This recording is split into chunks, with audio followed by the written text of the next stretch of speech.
Almusal na masustansya. Laswa na mainit-init pa. Kain tayo.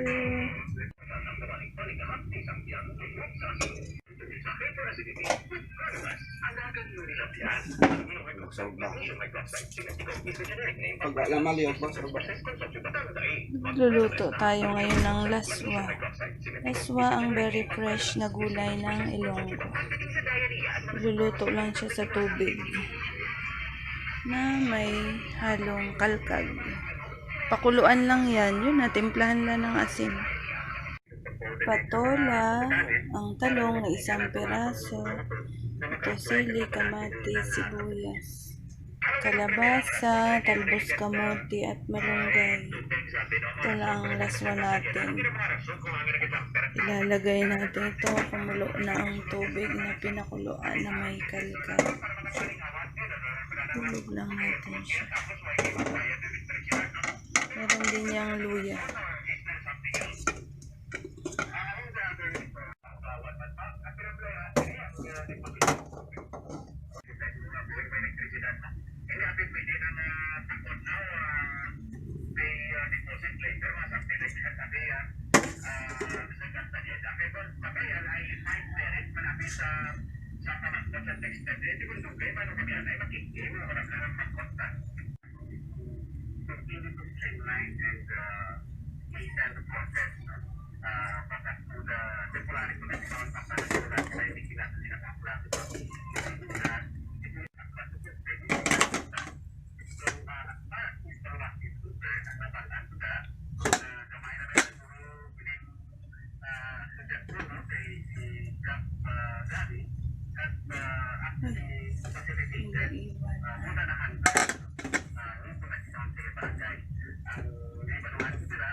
Very healthy. Kahit anong gulay naman. Wala siyang tagabang. Dapat meron din tong papaya na greens. Masarap. Partneran natin siya ng inihaw na isda. Tabang pa. Lagyan natin patis. Fish sauce.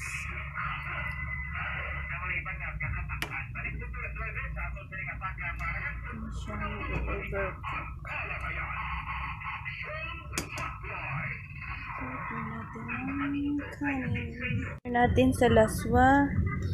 Bango. Tuna na inihaw na galing pa ng San Joaquin. Napakakulay at napaka-healthy. Luto na siya. Oops. Okay, kakain. Hintayin natin ang inihaw.